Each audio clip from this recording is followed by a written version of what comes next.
establishing a standard grounding system for control panels with diverse grounding configurations such as positive, negative, and floating grounds is achievable with careful planning and execution. The process involves several key steps. Firstly, a comprehensive assessment and planning phase is essential. This includes identifying all control panels with their respective grounding systems.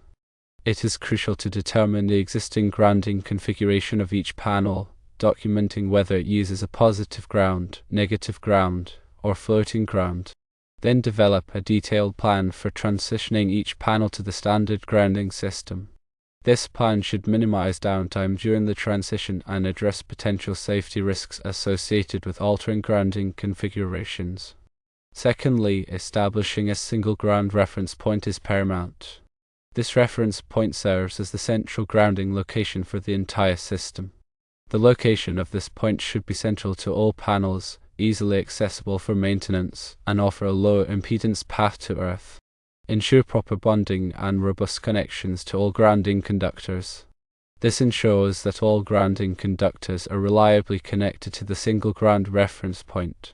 Thirdly, panel retrofitting is necessary to align all panels with the standard grounding system. For panels with a negative ground, rewiring or replacing grounding conductors is required to connect them to the selected ground reference, which in this explanation is positive. For floating panels, which lack a direct connection to ground, install a grounding transformer or an isolation transformer to establish a connection to the positive ground reference. After retrofitting, meticulously verify and test all grounding connections to ensure they function correctly and meet safety standards. This includes using appropriate testing equipment to confirm the integrity of the grounding paths. Fourthly, implement the grounding system upgrade gradually across all control panels to minimize disruption to operations. After implementation, continuously monitor the grounding system's integrity. This monitoring can involve periodic inspections and electrical testing. Address any issues or deviations from the standard promptly to maintain safety and system reliability. The best option for a standard grounding system is positive grounding. Positive grounding is a widely accepted standard globally and is commonly recommended for both industrial and commercial applications due to its inherent advantages. Firstly, it mitigates the risk of stray currents and ground loops, which can cause electrical noise and equipment malfunction. Secondly, positive grounding inherently reduces the potential for electrical shocks, enhancing personnel safety. Thirdly, it simplifies grounding system design, fault detection, and troubleshooting. The benefits of a standardized grounding system are multifold. Firstly, improved safety is achieved by eliminating potential hazards associated with mixed grounding systems, such as ground loops and voltage differences. Secondly, maintenance and repair costs are reduced by standardizing components and procedures related to grounding. Thirdly, enhanced system performance is realized by optimizing grounding, which minimizes electrical noise and interference. Fourthly, improved compatibility with future system expansions and upgrades ensures that the system can evolve without grounding-related conflicts. When implementing a grounding system upgrade, consulting with qualified electrical engineers is crucial.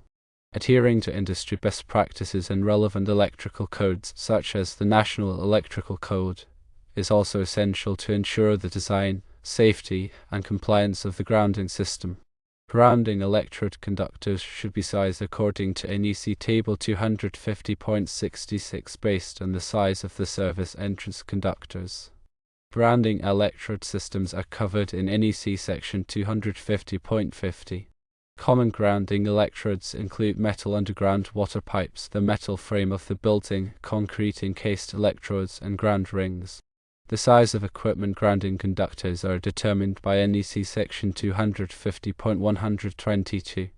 These conductors provide a low impedance path for fault current to return to the source, facilitating the operation of overcurrent protective devices. Bonding jumpers are used to connect different metallic parts to create a continuous electrical path. NEC Section 250.102 covers the sizing of bonding jumpers. For example, a main bonding jumper connects the equipment grounding conductor and the grounded conductor at the service equipment.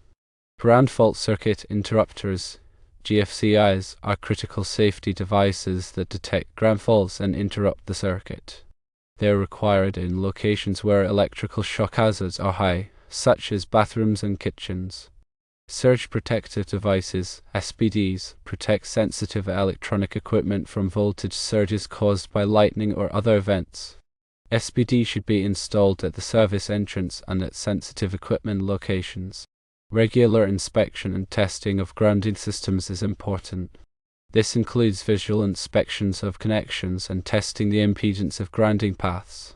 Grounding systems should be designed to minimize impedance to ground. Low impedance ensures that fault current can flow quickly and safely back to the source, facilitating the operation of overcurrent protective devices. In addition to positive grounding, other grounding methods exist, each with its own advantages and disadvantages. Negative grounding, where the negative terminal of the power source is connected to ground, was historically used in some applications. However, positive grounding is now more common due to its safety benefits. Floating ground systems, where there is no intentional connection to ground, are sometimes used in sensitive electronic equipment to minimize noise. However, floating ground systems can pose safety hazards if a fault occurs. Impedance grounding uses a resistor or reactor to limit the ground fault current. This can reduce the risk of arc flash. Solidly grounded systems connect the neutral point of the power source directly to ground. This provides a low impedance path for fault current.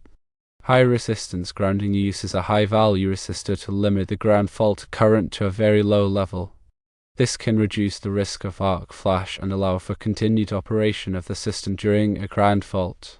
The choice of grounding method depends on the specific application and the desired level of safety and performance.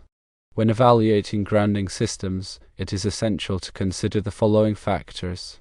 Safety is the most important consideration.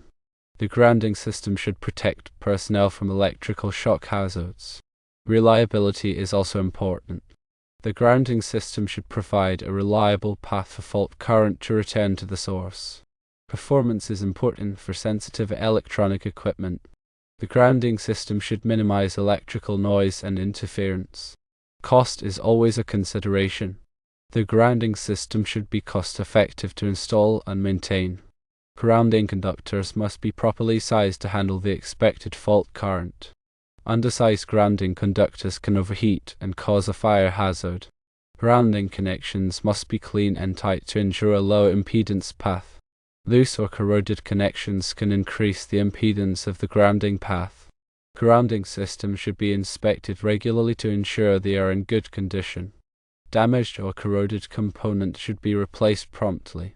Proper grounding is essential for electrical safety. A well-designed and maintained grounding system protects personnel from electrical shock hazards and ensures the reliable operation of electrical equipment.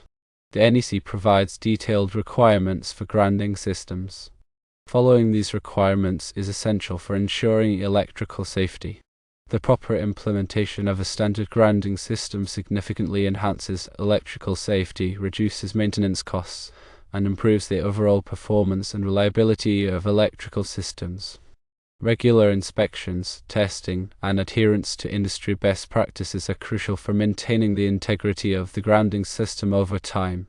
Remember that this information is general guidance, and consulting with qualified electrical engineers and adhering to local electrical codes are always necessary for any specific grounding system design or implementation.